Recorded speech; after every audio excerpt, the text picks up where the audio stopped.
Fear is a slow gangster. Let's be clear. Many of us came into the marriage or into the relationship excited about the idea of loving that person, not necessarily really loving that person. Hi, everybody. Welcome to another episode of Fuck Fear. We are welcoming back one of my favorite guests, my all-time friend, sister, and one of the most popular guests of our season. So now we're on the third season, Pam Benson Owens. You know her from a couple of previous episodes that have been number ones: fear of setting expectations, fear of other people's expectations, fear of setting boundaries. What else have we talked about?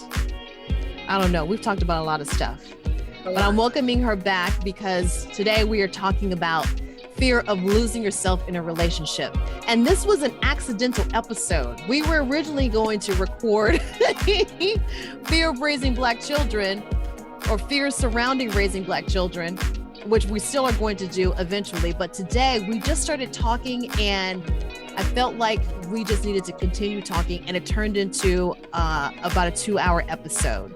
So this is the first of 3. Today we're talking about fear of losing yourself in your marriage. The part 2 is fear of losing yourself in a relationship.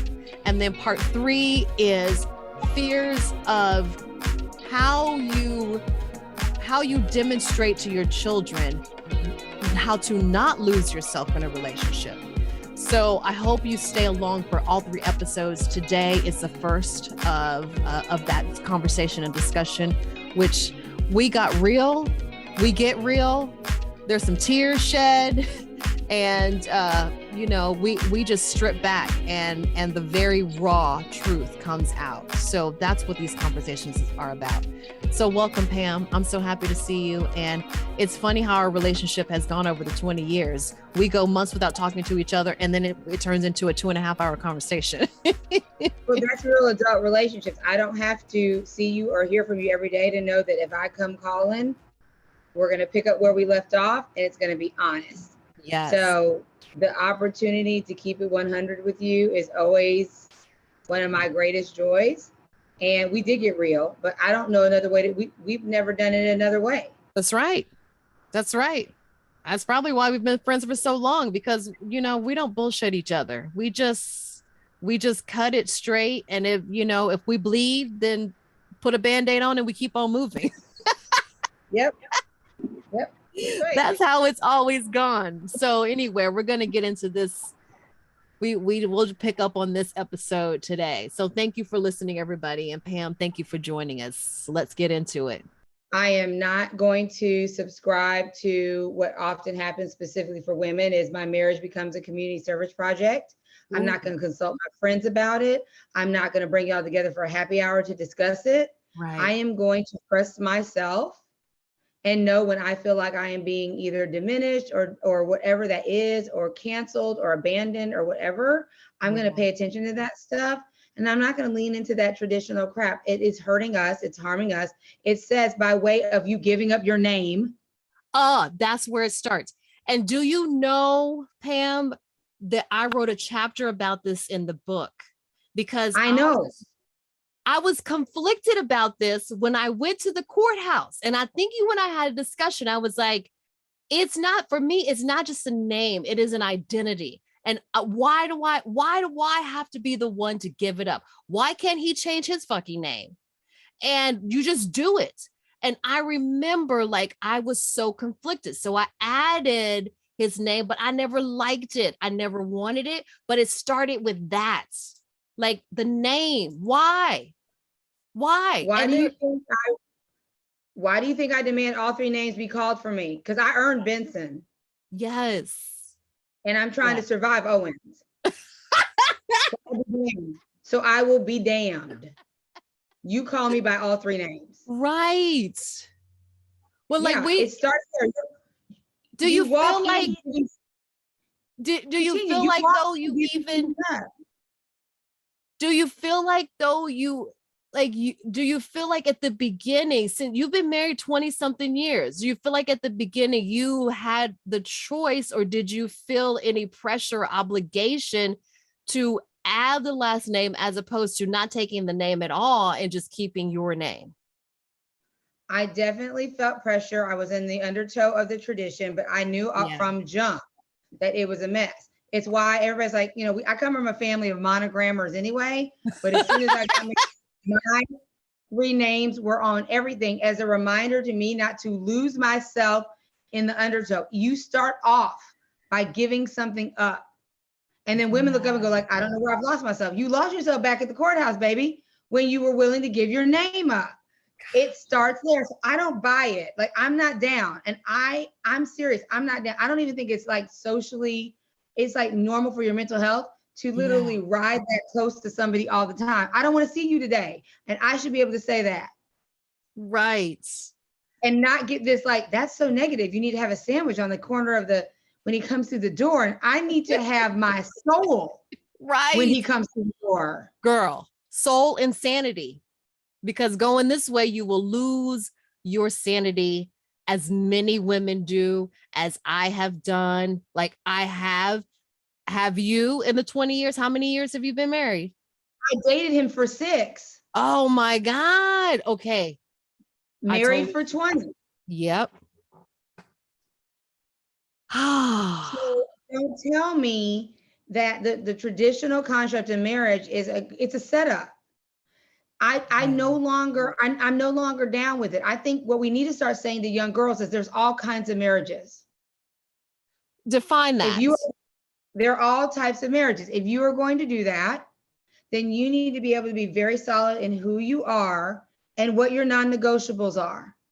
If the person that you're getting ready to be with has like several of your non-negotiables, you don't need to do anything.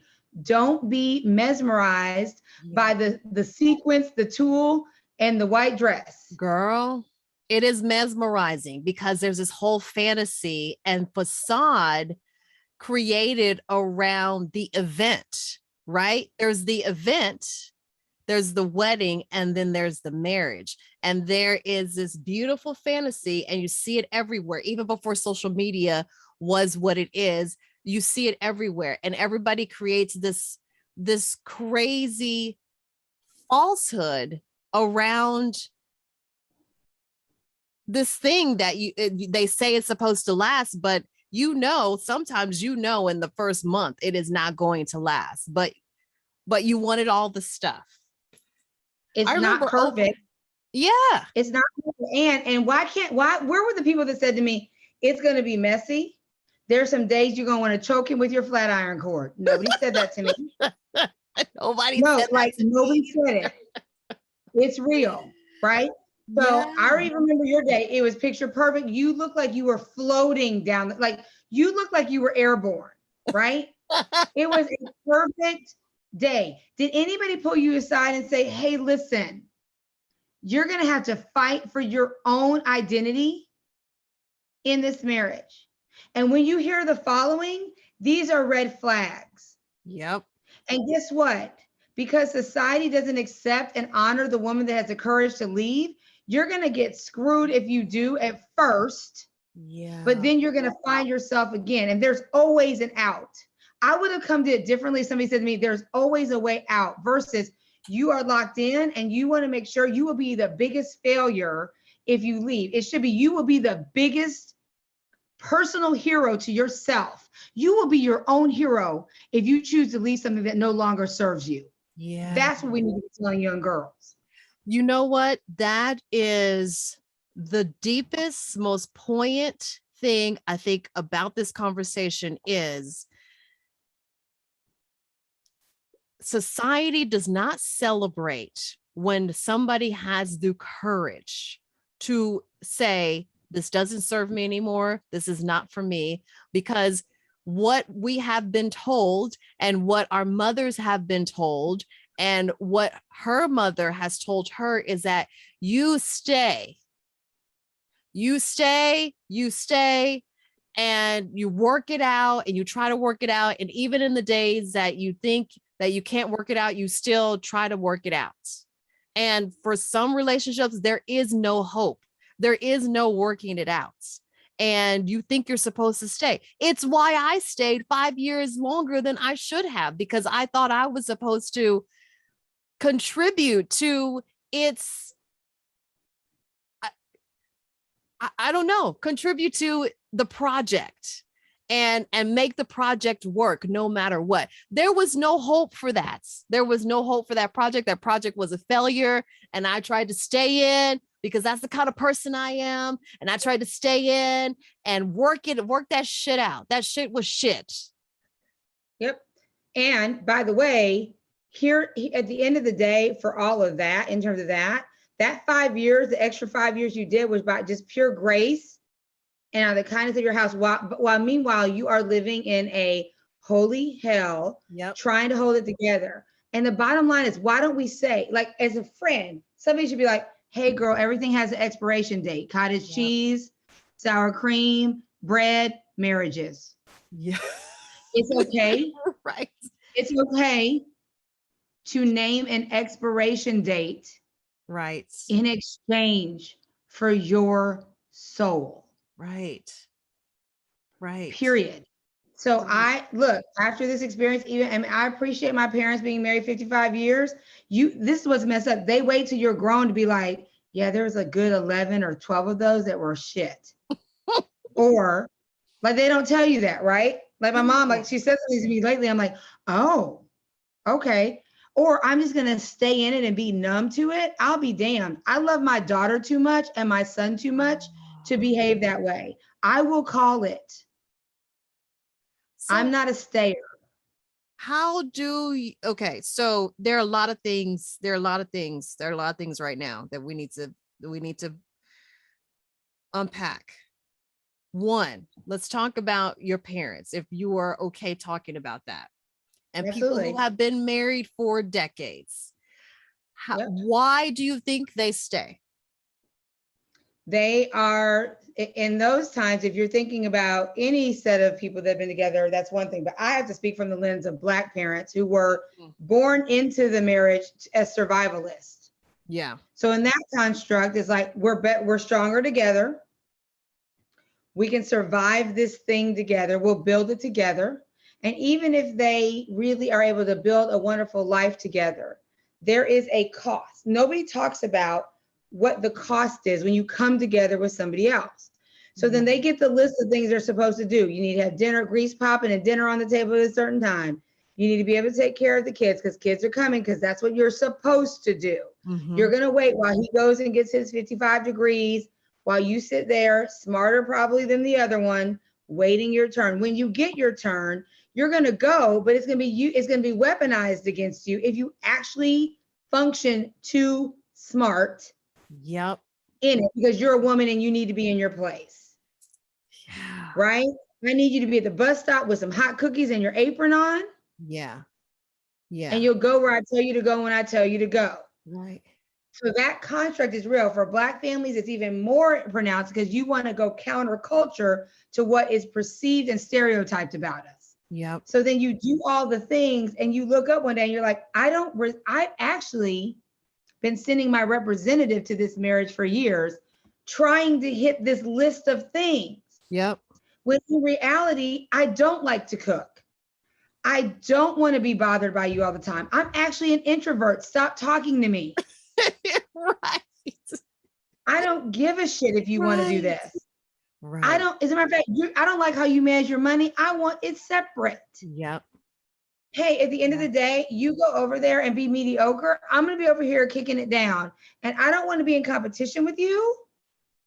I want us to either build as equals or not at all. But nobody tells you that because it's supposed to be the woman takes a back seat, smiles and nods, while the man goes to do his thing. The problem with that is, if there was a healthy construct around a give and take, it could work. But it's always the woman that takes a knee. Yep. And when we've tried in modern times to reverse it and have a man be a stay-at-home dad, he's good for a while until he goes to cocktails with his friends and his friends tell him he's not really a man. Then he comes home and wants to hold his dick, and now we've got a problem. Right. Right. Right. So that doesn't work either. It's two people coming to it whole and recognizing that it may have an expiration date and being grown enough to call it and keep it. Doesn't even have to be messy or drama. I feel like this is we have outlived the shelf life of this. I am losing myself in the process. I came to this relationship loving you unconditionally. You came to this relationship loving me with conditions by way of society. Yep. I don't want to perform to that anymore. Yeah. So how have you in the 20 years not lost yourself? Or if you have, talked through the ways that you have lost yourself and come back to yourself. And I want to start with what you said is you come into it giving up something, giving up your name. You come into it that way. And so many people who don't add the last name come into it with very excitedly and willingly giving that up. So that's one thing, but starting from giving up the name, do you think people realize that by giving up something that sets them up to continue giving up more things, and therefore over time they have, out of fear, lost themselves and they're afraid to get back to themselves because that their spouse or their partner will not like the real them?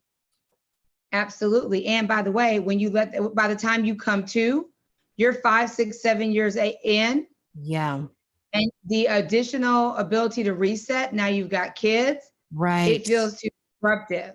And what I say all the time is like, you can't help but be disruptive in that space, because once you've recognized it, you're either going to lean into it and lose yourself, or you're going to call it to attention. So when you come into the marriage, you've already lost your name, right? And then you start rolling in that space and you try to morph around the couples around you. Like, I see the elders, they're doing it this way, but you, in the back of your mind, I knew when I married Arlen, and from the back of my head, I'm like, that name loss thing is an issue. When the pastor got to obey, I don't know if you recall, it was a hard stop in the marriage. Look, that is a memory that is ingrained. I will never forget that moment at the wedding. He said, obey, and I hard stop. Yeah. You better find another word, because the vows did not mirror that on the other side. Yep. So already now I'm losing control of what I've already built. I came to it whole. So now I've given up my name, and you're telling me I got to control this fool's I have to obey this fool. We got a problem. So I had to muddle through that. Then about 3 weeks into the marriage, we come back from the honeymoon. I move into Arlen's place. He has left me a drawer that's about the size of a shoebox to move in. Oh, hell no. For all of your stuff? Yes. Oh, hell no. I remember the townhouse you guys lived in. Yep. So I did what any self-respecting daddy's girl would do. I got my duffel bag and sauntered across town and knocked on the door. No, you didn't. 3 weeks in? My parents had taken the keys, so I didn't have a key to the house. I had to knock on the door, the house that we've bought now that I live in. So my dad swings the door open. He doesn't even let me come in. My dad swings the door open. He comes out to the front porch, shuts the door. He's like, "Can I help you?" I said, "Oh, it's over. I want an annulment." Girl. Because this fool left me a shoebox size drawer in the townhome. Stop. He didn't even welcome me. There's no basket on the counter. I don't even think it's real. I'm done, Dad. I'm coming home. He's like, "Okay. Message noted." Now, you got one or two options. If you come inside, it is going to require me to activate. And there will be a finality to this situation. What I think should happen is I'm going to turn you back around. I am no longer in a role to support you that way. And you go back down the street and you figure it out. Now, if you figure it out and it's not something that works with you, I'll be ready to activate. But the next time you come to this porch, you better be ready to call it. Yep. Great dad, right? Like super insightful. So how are you feeling at that moment? I drive back down the street. I'm pissed. Yeah. Now I'm homeless. And I got what's your duffel bag? And I got one drawer. I have gambled all the wedding money from the guests in Vegas. I don't have a pot to piss in. I'm broke. Girl. I mean, I had a job. I'm just saying. So you were really homeless. So I pull back up to the townhome and I'm like, and he's like, I don't understand what the problem is. Like, here, you know, like he didn't even try to welcome me in, right?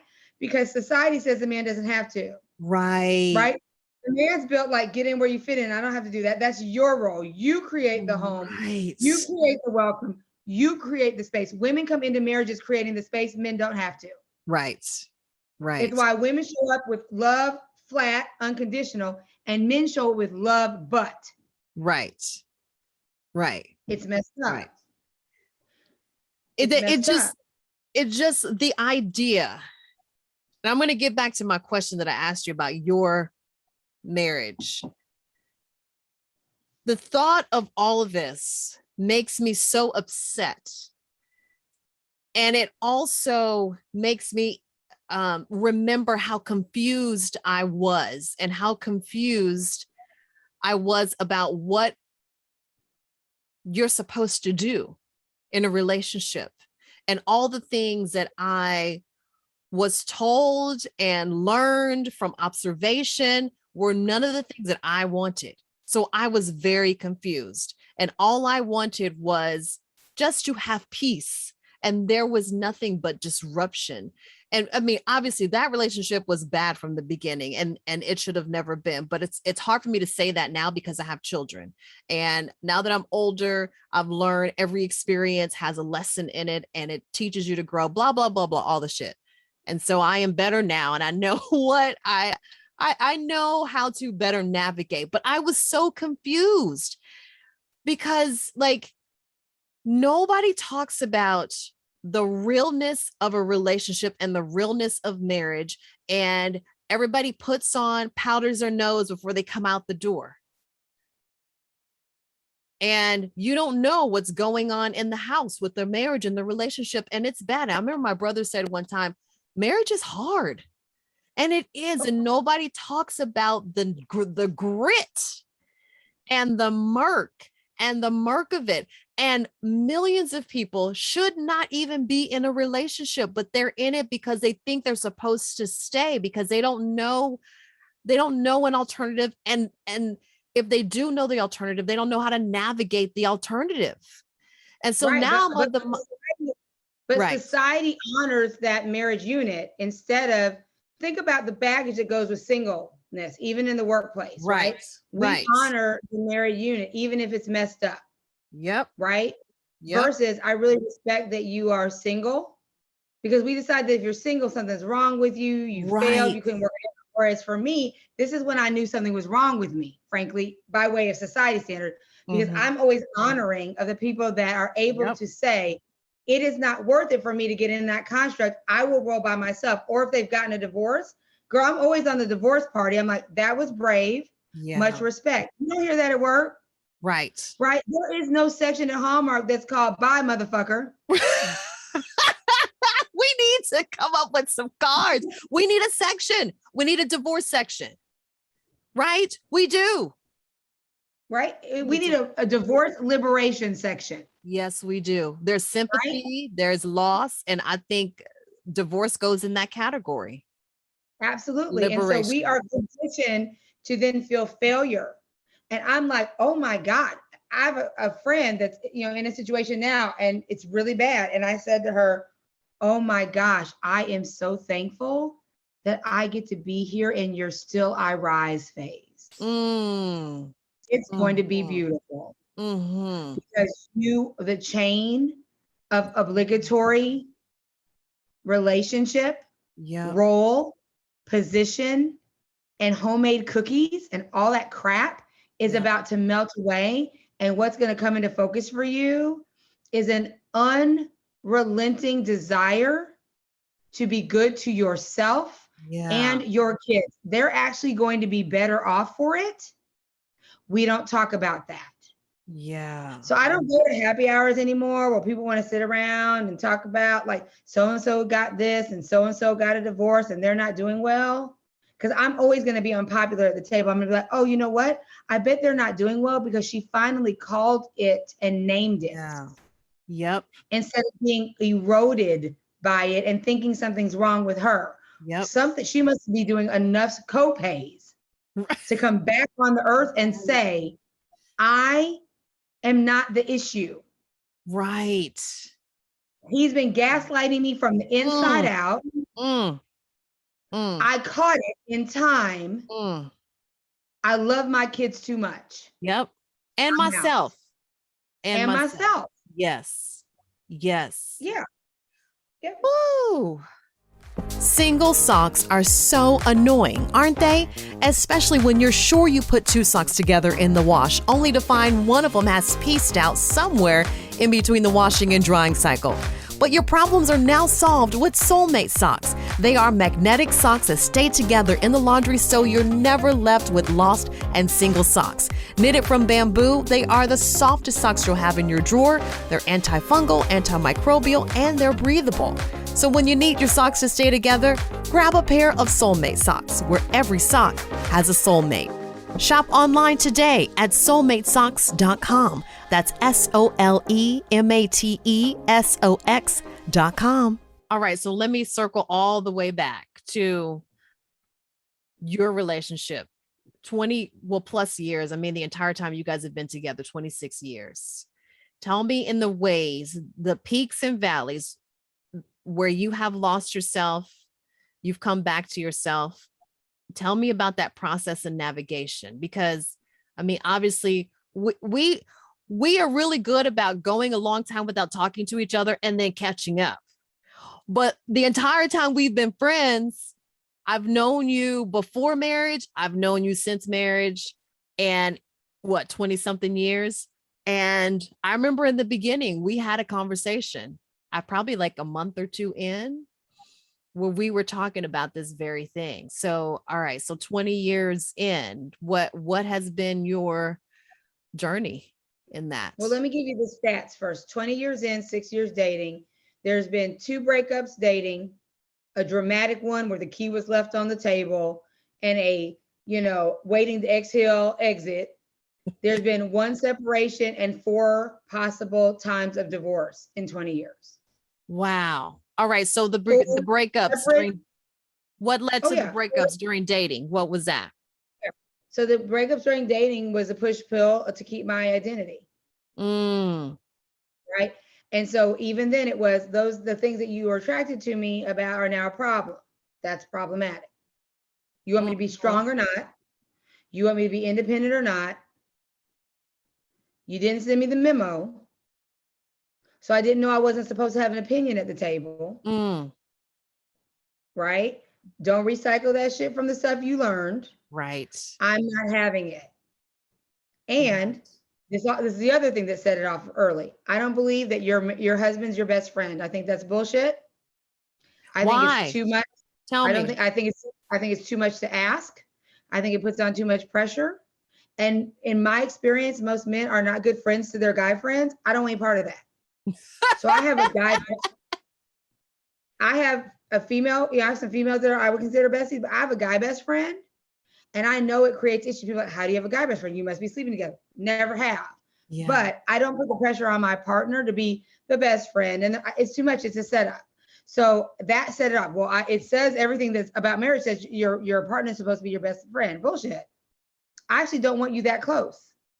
Wow. You're blowing up this idea right now. And I know you realize it, but you were sending the IED to this idea.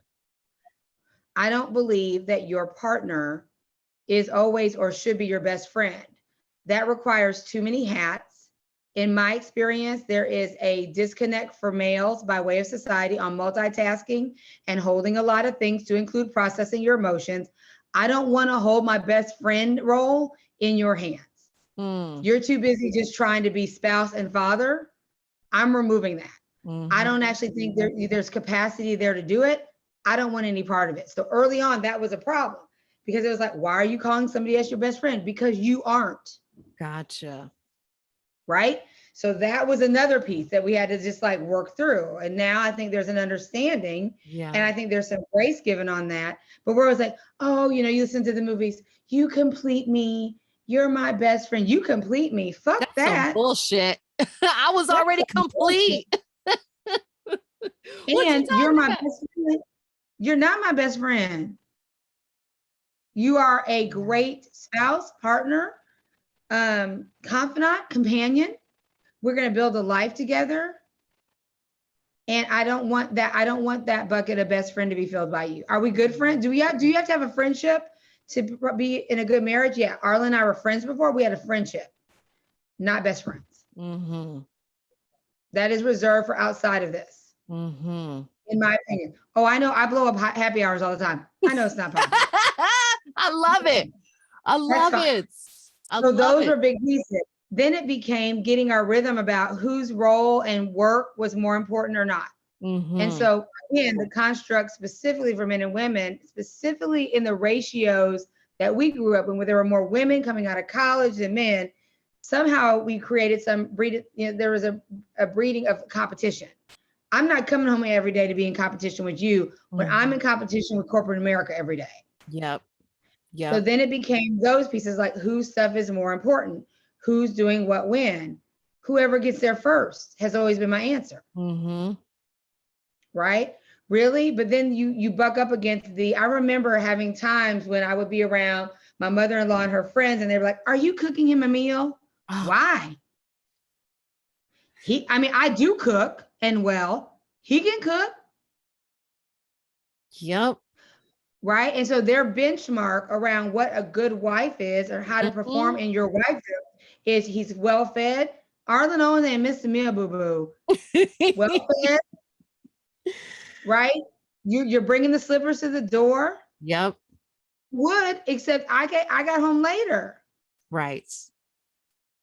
Where are my slip? Right? So right. So that took a long time to get our rhythm. Luckily, I married somebody who doesn't subscribe to gender roles, except for it pops up on him unconsciously by way of the way he grew up and watched his parents do it. Yep. So sometimes it's like, wait, what'd you say? I'm sorry. Back up, right? Right, because it pops up. And so we just don't talk about it. I wish we would talk about like how it's not this big body of work. Marriage is a daily proposition that you choose and sign up for. Yep. And there are days when I'm like, I'm not signing up today. Yep. I remember my priest said one time, you choose love every day, and you have to choose love every day. It is a choice, because there are some days you don't want to love. And yes, you fall in and out of love, and that's a choice too, if you want to circle back around to it, but you have to choose love every day. And that has a bunch of different, a bunch of different sub bullets underneath it. But the bottom line is that is a great advice, but it's also a setup, because if we were honest, we would say love is not enough. It's too fleeting. Right. I can love and not love Arlen all in an hour. Yeah. But if you have respect, it will carry you. So there are days that I'm like, oh, I'm done. I am absolutely going to take you out today. Like I have watched Snapped. Girl. It's on. But what stops that Undertow is I do have a huge respect for him. Yeah. For a variety of reasons. Right. Respect carries me more often than love does. Yeah. Gotcha. Love is, I can get in my feelings about it. It's fleeting. It's sometimes moment to moment. But respect for how he shows up in humanity has carried us. Once the respect is gone, though, I'll be calling you that the divorce is happening. Because to me, when you lose respect, resentment sets in. Ooh. Resentment's hard to come back from. Yep. So I'm not there yet, but he's definitely shown his ass a couple times, for which I was like, this is the big one. Yeah. But it hasn't. But the difference between people is like, I'm not saying it won't. In this moment, it's not here, but it could be next year. I'm really good at like naming it and firing myself from bullshit. Yeah. It could come. So can you name can you name moments that are the most memorable for you where you recognize that you had lost yourself? What was the most memorable moment? And describe like the circumstances around that. So I could name several, but one of the biggest times I recognized that there was something going wrong with me was I'd had both kids and I was so over functioning and making sure they looked like a postcard every day. Like ridiculously put together every day. And I started recognizing, this is when I got really concerned about myself. I would drive from work home and be in the driveway and not realize how I got there. What? Like just don't remember even, right? Yeah. And there was such an over functioning and hitting all the mom buckets and the wife buckets and the wifely duty buckets that I became numb to the journey in between those moments. So that was a classic sign. The other classic sign is over apologizing. Ooh. Yeah. I'm so sorry. I'm so sorry. I'm so sorry. That was a big one for me. I really recognized like I'm losing myself. The other thing that I recognized was what started to happen a lot was patience abuse. Define like that. I've asked you 55 times to put the ceiling fan up. You haven't done it. And me being like, let me be patient because that's what wives do. I don't want to become a nag. I always want you to want to come home. Yeah. Where what I needed to say was, you're procrastinating. It is a toxic behavior. Fix our shit. Right. But that wouldn't have been, that's not polite. Right. And that's not what society says about how you should like interact with your husband. You should wait and he'll get to it and blah, blah, blah, blah, blah, blah. Fuck that. I'm just going to hire somebody. Right. But again, that's when I started losing myself, because when your behaviors at the job and how you lead and show up in that space is no longer congruent with the characteristics that you utilize at home, you're losing yourself. Yeah. Right. So when you don't resemble yourself at the end of a day, when you get home, you're not on a good path. When you over apologize, you're not on a good path. When you start making excuses for your spouse. That is huge. You are not on a good path. Yep. When you start drinking 5 days a week to escape, you are not on a path. When you start canceling with your friends because the life that you're in right now, you are faking it and you have no more bandwidth to fake it with your friends, you are losing yourself. Yep. How did fear play into that? Were you afraid of getting to that point? Did you even think that I've been at that point. And the fear was how it would look to the greater good, the community and my family, which is a bunch of non-divorcees. Right. I've got, at that point, we had 30-something years on one side of the parents, 35 on the other side. I have a brother and sister-in-law that have been, 5-10 years ahead. It would not be pretty. Yep. So I worried about like how that would look. And because as my personality is, I am definitely more bold and upfront, the narrative around how that would look about being the difficult one, the challenging one, the hard to get along with one. Yeah. I think that debilitates women, specifically Black women. Yep. Right? Yep. The men make it. They could be total assholes, but they make it because they only speak 5 words a day. So you don't find out they're an asshole right away because they don't know how to manage their feelings, so they don't talk about shit. But they're also celebrated for that, because what the ways they get labeled for the same behavior is you're being a tough guy and you're taking your power and you're showing your ability to be in charge and you know how to delegate. When for women it's, oh, you're being too loud, you're being too bossy. You need to just sit back and just let the people do what they're supposed to. No, I am the people. Right. I am the person. My favorite ones, but he's so nice. He doesn't beat you. Like that's the fucking bitch mark. He doesn't hit you. Wait, what? Like that's our think about how toxic that is for the construct of marriage. Yes. Our benchmark on if it's going well or not is if he physically or verbally abuses you. That's some bullshit right there. And so when you start talking about how men are conditioned, how women are conditioned, most men, not particularly extroverted, not communicative in their feelings because they are trained to not have feelings and to suppress them. So one day when I was really at my wit's end and I'm like, I'm out, somebody's like, oh my gosh, you know, it's just hard for me to believe that you're having challenges. Arlen is so nice. He doesn't have any enemies. Arlen doesn't have enemies because he speaks 5 words a day. He don't say shit.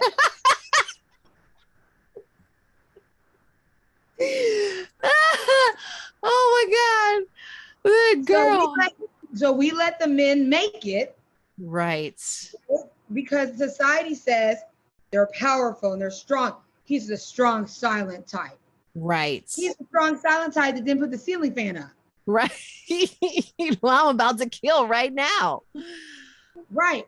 We don't talk about it. And then every time I go to a wedding, I am constantly half butt cheek on the seat because I have to stop myself from lunging to the bride. My cousin got married a couple years ago in San Antonio. I was on the edge of my seat, literally, name of my company too. Girl, like, I was like, is she okay? I'm like looking for like, I need to pull her to the bathroom and be like, you don't have to do this. Girl, same.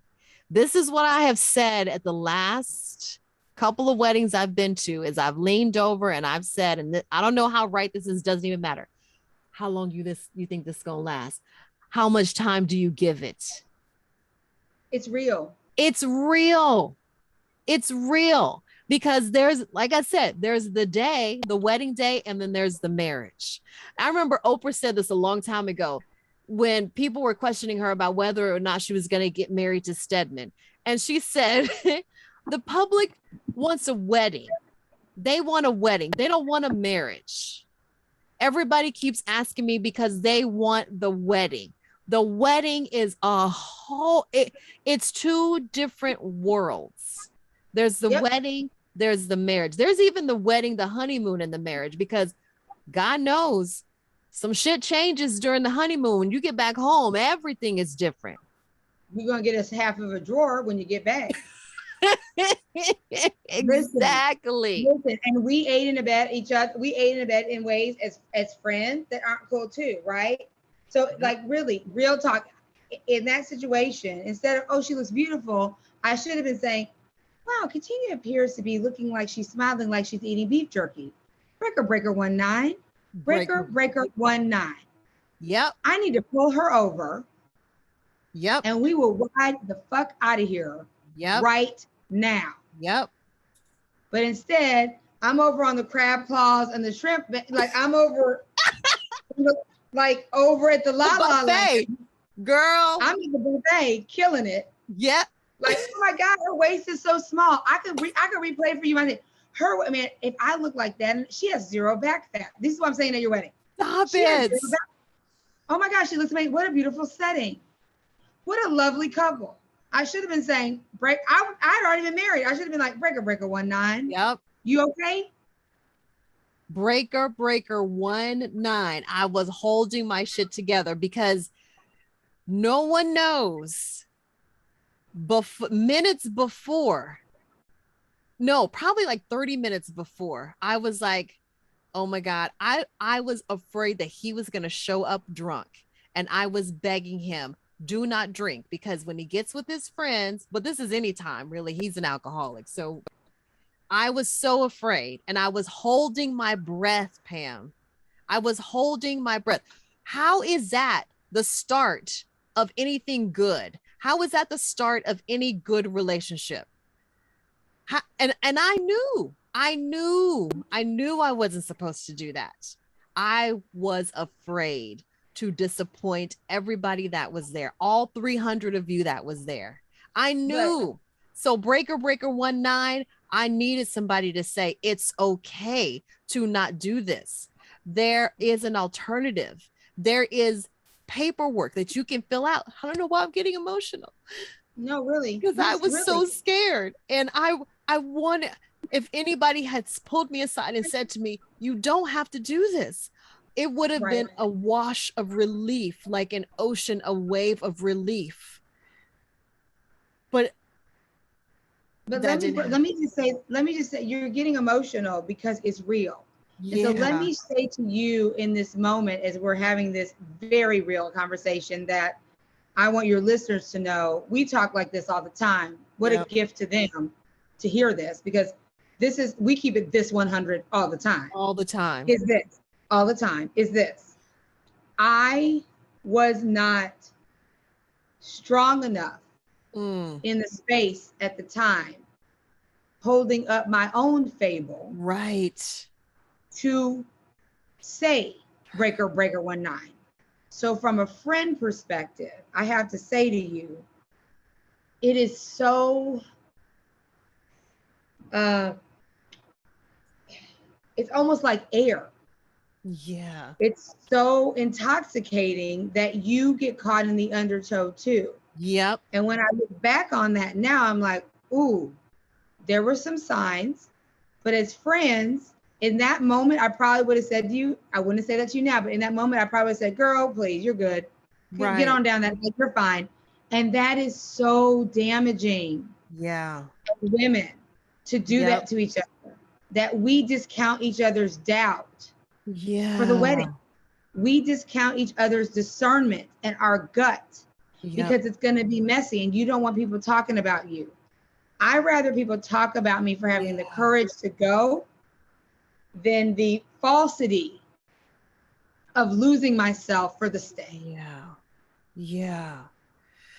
I really hope at this moment, Pam, as real as this is, I hope that our truth gives someone right now the permission to recognize their ability to step into their own courage and not go through with something that they know in their guts they should not go through with in this moment. Because the wedding, the dress, the flowers, the cake, all the decisions, it's all bullshit. If you are not grounded, if you are not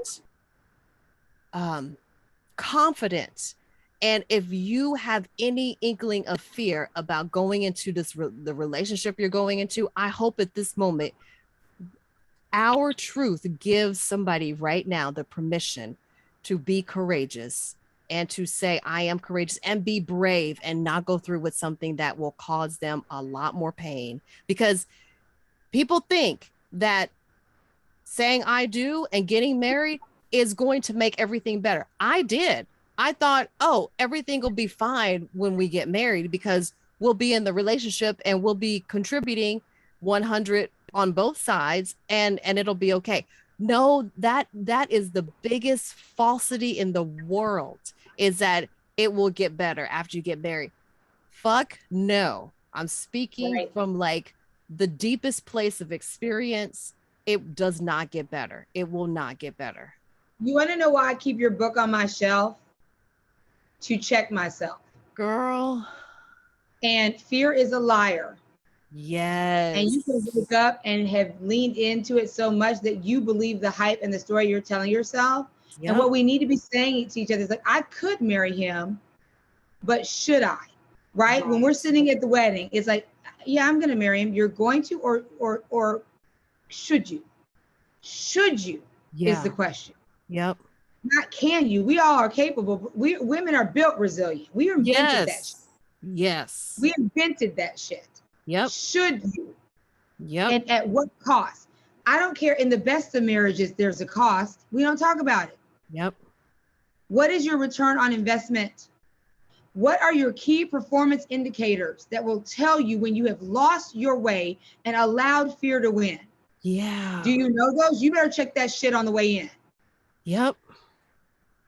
And when we don't, we wake up and we're like, oh my gosh, people, I've lost friends over talking this real about marriage. Why would you say that? I'm not saying that I'm unhappy. What I'm saying is if it becomes a cumulative total, it's a wrap for me. Yeah. But why would you will that? Why would you put that into the atmosphere? The atmosphere already knows, honey. It's already in there circulating. Right? What are you talking about? What are you talking about? Bullshit. That's the bullshit. Why would you bring that into existence? I'm living it. Yep. The construct is messed up. You cannot say without catching side eyes, I need a sabbatical from this arrangement. Yep. I need to not be responsible for some shit for a while. Actually, I don't want to take your feelings into account today. I'm exhausted. You can't say all that, but that's real. Right. That's real. Girl, my cousin and I were just having this conversation a couple of days ago where her friend group, they're married friends and then they're single friends in her friend group. And she was like, we were just having this discussion about marriage and the value of it and what it's worth. And she's like, even the married ones, even my married friends say the same thing that my single friends say, that it's shit. But you know, you put on the face, he's the doctor, you know, you powder up the kids, whatever, you clean the boogers off the relationship and the children, and you just continue on. But I just don't see the point. There are many times I don't see the point. And I'm like, what is the point of marriage? And now that I'm divorced for, I don't even remember, 11 years, whatever, that is a question I constantly circle back to is, what is the point? Do I want to do it again? And if I do, what is it going to look like? Because it's going to look completely different than the first time around. And do I even really want to do it? 4 years left and my kids are out of the house and the dog and I'm selling everything and I'm out. And I'm like, do I really want to do that again? I don't know. I think you're asking the most powerful question. And I think you need to ask that on the way in. Do I want to do this and why? Right. And be clear on it. But if you get to the other side of it, do I want to do it again and why? Because society tells us that it has to look a certain way, from the marriage, from the family, and it's killing us. Yeah. There are all different kinds of ways to be in relationships. And then we think that shit's some kind of community service project where we got to get people to weigh in and vote. And then we're like, I don't know why it's not working out, because you did your marriage by committee. And maybe you're not supposed to be partnered.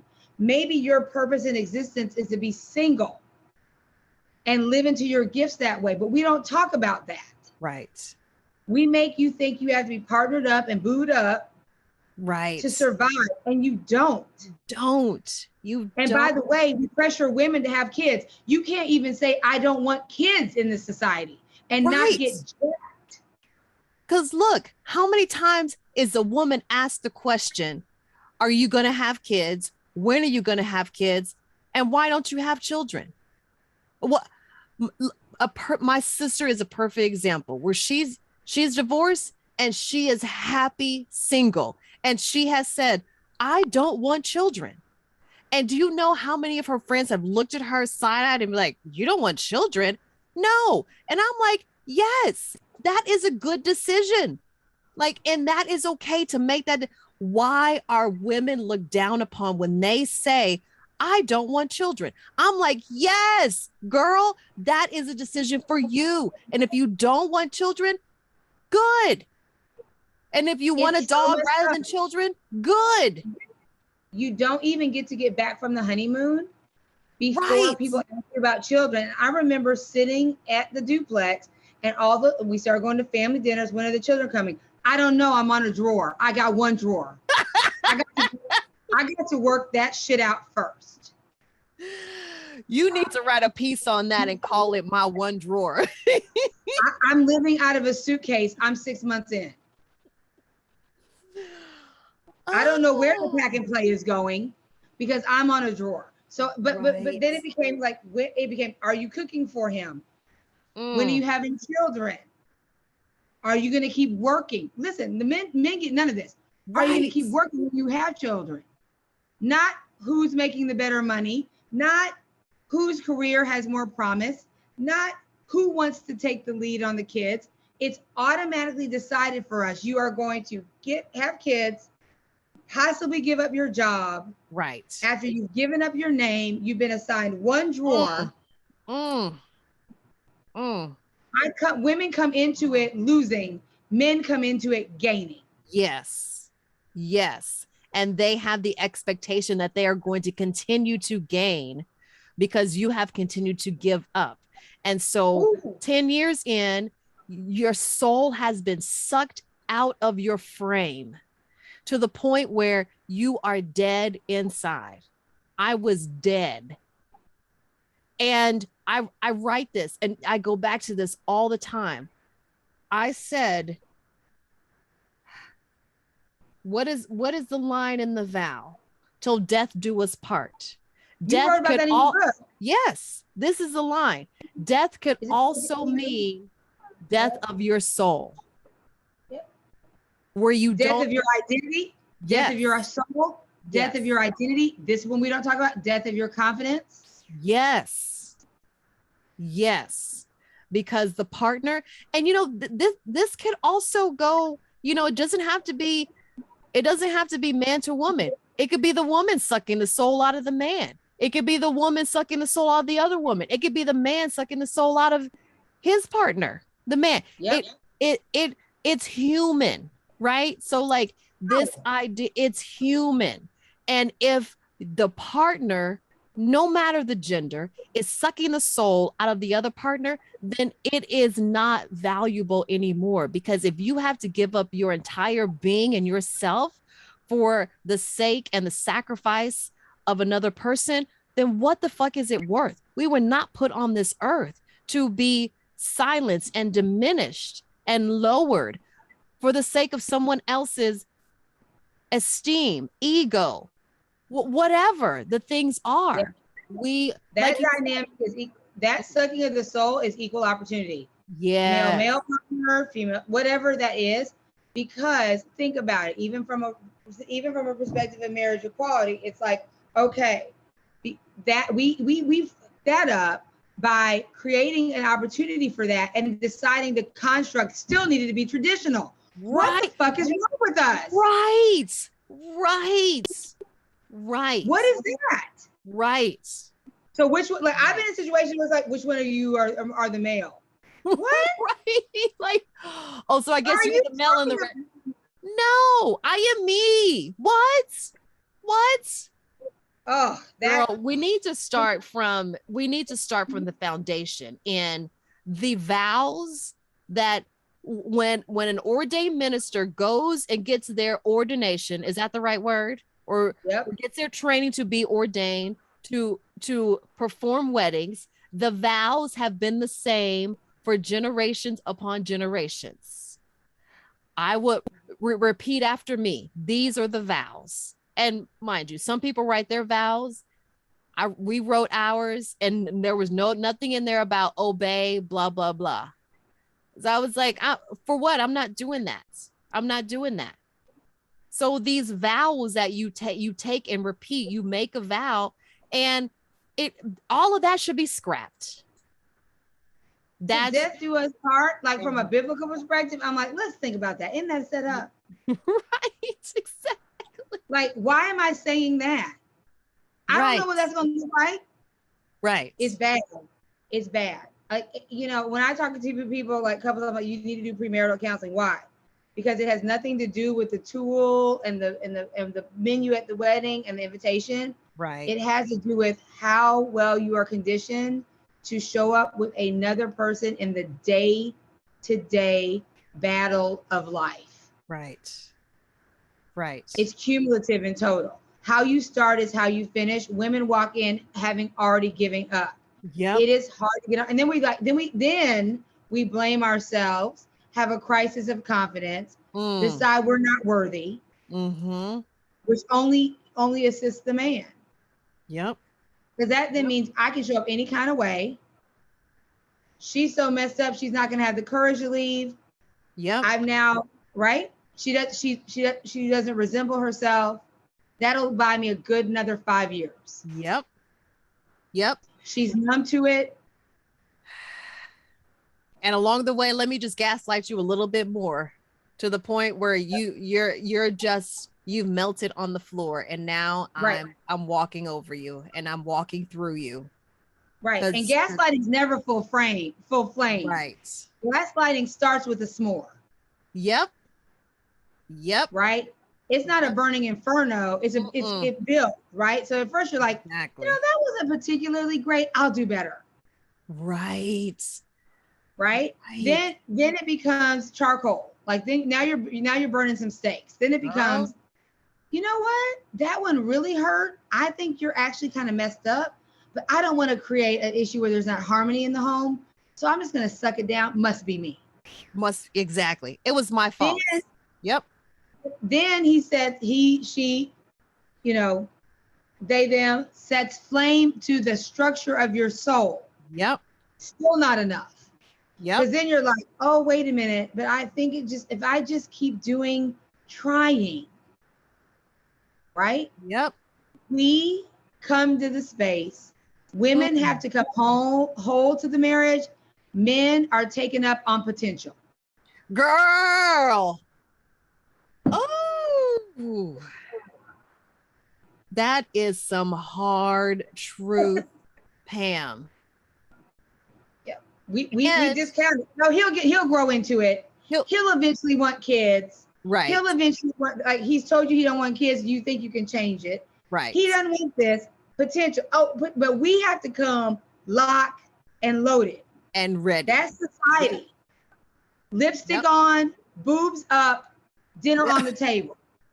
Right. And hot too. Not just dinner on the table, but hot and fresh. Right. Piping. Yes. And he gets first choice of everything. Right. He gets to decide. First choice of everything. And then he doesn't have to do any of the messiness, the cleanup, the taking care of all the other stuff, the residual. He doesn't have to take care of the residual. He gets to go and do whatever else he wants to do. It's a setup, the construct that our parents have survived, and I use that word on purpose. Yeah.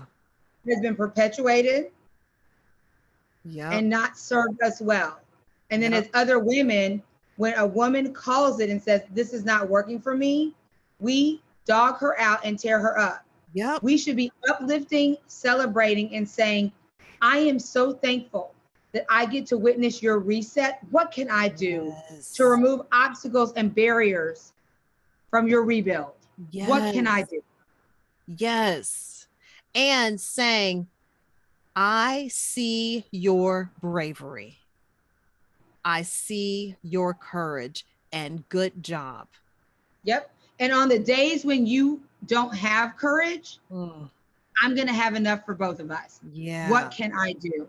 Yeah. Uh-oh, girl. I see that he's trying to get back in. Girl. You've already graduated from that. Let me encourage you. Right. To stand in your brilliance. Right. Girl, what is Jasmine? Girl, what does Jasmine Sullivan say? I'm gonna need you to come and pick up your feelings. Right? Yep. Look, I'm gonna need you to come pick up your feelings. And for the man, it's the two you display, on and off. Yes. Train not to cry. Train not to be vulnerable. It's killing us. Yes. Train not to be upset. Train not to, right? We associate the construct of how men onboard feelings as rational. Right. Let's talk about how fucked up that is. Girl. If you even keeled, measured, and rational. The woman shows her emotions irrational and emotional. Actually, the woman's more solid because she has named it. Yes. And had all the feels. Right. Cleared the deck and come to it with some clarity. Yes. The man is suppressing it, acting like it's not there, and he gets the label of being rational and pragmatic. Right.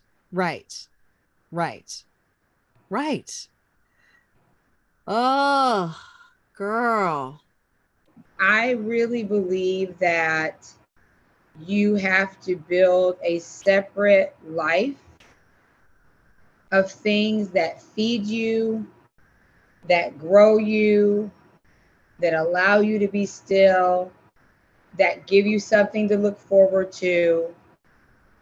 that honor and recognize you in ways that are important and defined by you, and that then undergirds doubt, low self-esteem, idleness. I'm just gonna be idle and just hang out and I'm never gonna go anywhere. I think it's really important to not lose yourself. And I also think it's important from the way in on to be super honest about, here's what you're getting. And don't ask me to change these very things that you were attracted to about me in order to morph into somebody else that's more comfortable for you. Mm-hmm. So in our household, we sit in discomfort a lot because we practice it. Mm-hmm. Mm-hmm. Right? When I feel like it's getting complacent and we are starting to take each other for granted, I call it. Mm-hmm. Right? Yeah. And so it's really important that you, in order to stay in that space, you are listening to things that are life-giving. You are reading things that are life-giving. You are around people. Half the reason I believe that relationships fail is because usually for the female, the people they've put around them are doing the same fake shit. Yep. Fake can't hold fake accountable. Right. So a lot of times when you then go forward in sacred space, there is this robotic automaticity about what people should say versus saying, I hear you. How do we help you get out? Yeah.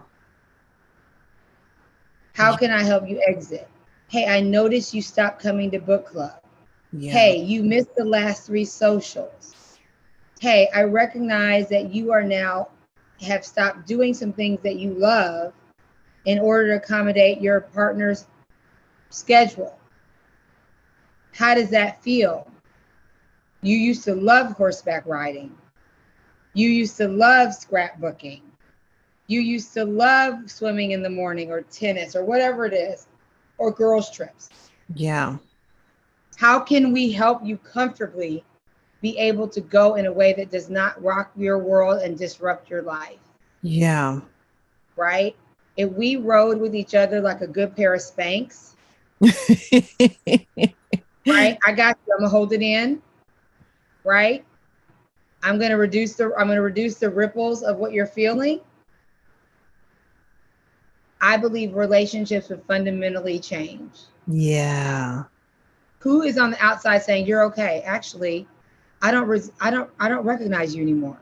Yeah. Wait, I see how he talked to you. Hey, I want you to know, I think that's not okay. Yeah. Hey, have you noticed your kids are like, figments of their former selves. They're just trying to survive. You created a survival mode. And now you don't recognize that you have an out. Yeah. Right? So I'm big on like, I check in with myself daily. Like, am I able to show up as I am? No. Okay, I can't today because I got to go to work or corporate America. Mm-hmm. Then I say, what am I going to plant in my day to be able to be fully myself? Yeah. Daily practice. Sometimes that's sleeping. Sometimes that's going to the gym. I've worked really hard on my health, but it's not negotiable. Mm-hmm. So what am I not going to do so I can literally spend some time just being me? Sometimes I go to vacation in my head, 15, 20 minutes. I escape that way. Mm-hmm. But you have got to be super present in your life to be able to call it when you are losing yourself. Yeah. Yeah. And not afraid to do so. You have to get over the fear. And you have to decide that it's not selfish to say, here's what I need. Right. Right. Right. But what we do to women is, you're high maintenance. You're high maintenance. I'm not high maintenance. A woman cannot be high maintenance. You want to know why? Because most often we can actually maintain that for which we're asking for. Right. That's right. That's right. That's right. So regardless of who it is, if you feel a diminished sense of self when you're around that person, Not okay. Right. And that is right. That's the flag to get out. You only need one flag. You don't need a bunch of other red flags. Right. And half the battle inside of the construct of the marriage is, it might not happen right away, but you can resign you can reconcile in your mind, I'm out. It might not happen the next day, but just naming, I'm leaving. Mm-hmm. Maybe not even to your partner, but in your head, will give you a posture of courage to work toward the actual physical act of leaving. Yeah. Or do like you did. What do you call it? A getaway box. In the back of the closet with cash and a change of clothes. That's just good self-care. Right. Right. Oh my God. This has been so incredibly amazing and enriching and empowering and inspirational, and the hard, cold truth. So I thank you for your truth. I just love our friendship, our sisterhood, because we can actually talk about the things that have been painful, and we can talk about the things that are not popular. And I love it because, we set shit on fire, and things need to be set on fire a lot more often so people can see what is real and what's authentic. So much of what we see is fake, and people go through life hurting and not realizing that they can talk about it, and it's okay to talk about it because talking about it helps to heal. So this has been so good. All right. So you guys, this episode, I want you to go back and listen to the other parts of this one episode. We talk about fear of losing yourself in a marriage, fear of losing yourself in the relationship, and also how that loss of yourself is exemplifying and demonstrative to your children, and how we can better prepare our children for relationships and what healthy relationships look like. So make sure you listen to the other episodes. Thank you so much for listening today. Be sure to check out Pam's podcast called Rooted. She has so much experience around work environment. She does a lot of consulting and management and helping organizations do better, be better communicators and leaders and managers. And she has so much information and knowledge around that. So make sure you check out her podcast called Rooted, and continue to come back. In the meantime, go check out the Podcast Boutique. There are tons of fantastic finds that will help you stay brave and courageous every single day. I know Pam has some stuff, some earrings, some candles, and all of it. I'm burning a candle now, yes. And I love to wear my earrings. Yes. I love those earrings. Yes. All of it is meant to continue to encourage you to be courageous and brave every single day. So I hope that it speaks to you in whatever way it needs to speak to you. You can visit the store at my website, Catenya.com, Catenya.com. Thank you for listening. We will see you next time on Fuck Fear. Coming up on a new episode of Fuck Fear. That's when I started losing myself, because when your behaviors at the job and how you lead and show up in that space is no longer congruent with the characteristics that you utilize at home, you're losing yourself. What started out as just a catching up conversation with my dear friend, my soul sister, you guys know her from previous episodes. She's an audience favorite, Pam Benson Owens. She's a CEO. She is a badass. What started out as just a catch-up conversation turned into a 2-hour conversation that is now a 3-part episode. We were planning to talk about something else, and we just got to talking about how we lose ourselves in relationships. So the 3 parts are fear of losing yourself in a relationship when it comes to marriage, fear of losing yourself in a relationship, just relationships in general. And then the part 3 is how we teach our children to be prepared for relationships, but how we teach our children the ways that they should not lose themselves in a relationship. So you guys, you got to come along for these episodes. You can't hear one without the other because it's one continuous story, of course, broken up into 3 parts. Don't miss it. You will know that we are speaking to you because we speak from the heart. We speak with heart. It is raw. It's real. We shed some tears. We tell the truth. We are completely vulnerable about this topic. Make sure you don't miss it. Be sure to subscribe if you haven't already. If you feel led, I'd love for you to write a review, check out other episodes, and as always, thank you for listening.